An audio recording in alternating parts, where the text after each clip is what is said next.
Bonsoir, chers frères, chers amis, bonsoir. Il était une fois un monsieur qui était marié. Il vivait avec sa femme et ses 3 enfants. Un beau jour, il a décidé de mettre un terme à la relation avec sa femme et il l'a abandonné avec les 3 enfants. Il a décidé de partir. Un beau matin comme ça, il est parti. Il n'y avait plus personne pour la mère et pour les enfants. Les familles africaines, vous savez ce qu'elles sont devenues aujourd'hui. Chacun n'en fait qu'à son goût, à sa tête. Et puis bon, ce qui compte, c'est le bien-être de moi, ma femme et de mes enfants. Généralement maintenant, c'est ça, non? Alors, ce monsieur abandonne sa femme avec les 3 enfants. La femme n'a pas fréquenté. La femme n'a aucune qualification. Elle était toute jeune, 21 ans. Elle avait 3 enfants. Et le monsieur, un matin, se lève, après avoir battu sur la mer, une fois de plus. Il se lève, il fait bagage, il est parti. Les enfants ne comprennent rien à ce qui se passe, bien évidemment. La femme a trop mal et finalement même subit une opération chirurgicale pour coups et blessures. Pardon. Ce monsieur dont mène une autre vie, il rencontre d'autres gens, il vit sa vie et il ne se soucie plus jamais de qui il a laissé derrière, les enfants qu'il a mis au monde, qu'il semblait pourtant bien aimer. La femme, il abandonne. Pour les commentaires que j'ai reçus à propos de ça, cette histoire, on m'a dit, cette femme était une bonne femme. Elle avait 21 ans et sortait d'un foyer polygamique. Elle n'avait Dieu que pour son mari, pour ses enfants. Mère au foyer, dévouée complètement aux tâches. Déjà que la vie n'était pas très facile. Le monsieur ne gagnait pas beaucoup, mais le peu qu'il ramenait suffisait à sa femme parce que pour elle, l'essentiel, c'était le bien-être de ses enfants et de son mari, qu'elle aimait beaucoup, à ce qu'il paraît. Alors le monsieur est parti. Excusez-moi, j'ai un oiseau dans la gorge. Le monsieur est parti, il a refait sa vie. Il a rencontré d'autres femmes. Il a mené ceci par là, par-ci. Il s'achetait des motos, des belles choses. Il s'offrait tout ce qu'il voulait avec le peu de moyens qu'il réussissait à avoir, sans plus jamais se soucier de ses enfants, sans plus jamais tourner la tête en arrière. La femme a essayé d'avancer avec les enfants, c'était pas dur. Elle envoyait par-ci, par-là, pardon, aidez-moi cette année, l'école, c'est pas facile. Pardon, prends un peu, l'autre si, le dernier, prends l'avant-dernier, aide-moi, s'il te plaît.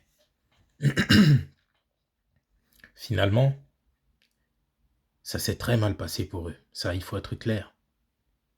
Il se pourrait que c'était tellement difficile même seulement de manger. Vous pouvez imaginer, sans qualification à ce moment-là, ce n'est pas du tout évident pour la femme.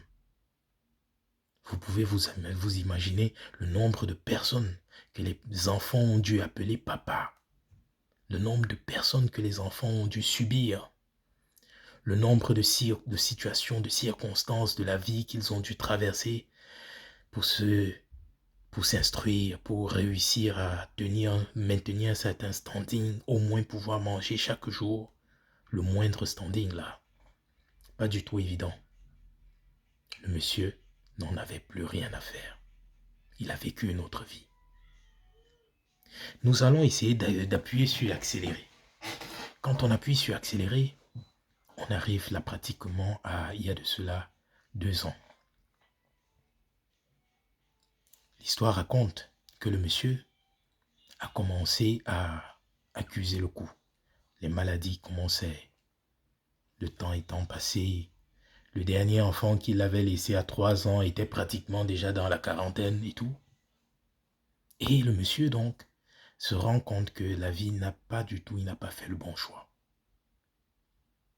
Il commence à regretter. Mais trop fier, il ne prend toujours pas la peine de rentrer vers ses enfants, demander « Pardon, excusez-moi, j'ai mal fait. » Rien. aucune initiative. Les enfants, entre-temps, étaient allés toujours à sa recherche, essayer de renouer le lien. À chaque fois, ils allaient, ils essayaient comme ils pouvaient, question de pouvoir aider un peu la mère et de voir si une quelconque réconciliation était possible. Jamais, niet. Le monsieur n'a jamais prêté faveur à ce genre d'initiative. Jamais. Les enfants ont toujours essuyé des échecs. Lorsqu'il fallait pour la rentrée, essayer de voir comment joindre les deux bouts, ils n'étaient pas partants, ils n'avaient jamais d'argent pour eux, ils n'avaient toujours rien jusque-là. Secondaire, plus tard, et ainsi de suite, rien. Alors, l'histoire nous raconte que ce monsieur qui a abandonné sa famille et ses enfants a donc commencé à essuyer des maladies graves. Il perdait du poids. À vue d'œil, il était très mal en point, croyez-moi. Entre-temps, ses enfants ils avaient grandi. Et Dieu merci, le destin qui leur était réservé, c'est pas ce qu'ils ont bénéficié finalement. Ils se sont bien battus plutôt. Ils ont poursuivi les écoles avec difficulté, mais ils ont tenu le bon bout.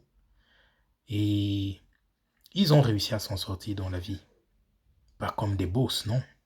Mais chacun mange à sa faim. Aujourd'hui, il se pourrait que leur papa soit gravement malade. Que ça ne va vraiment pas. On appelle par-ci, par-là. Oh, c'est mauvais. Il envoie les messages. Je suis un homme malheureux et tout. Il n'y a plus rien.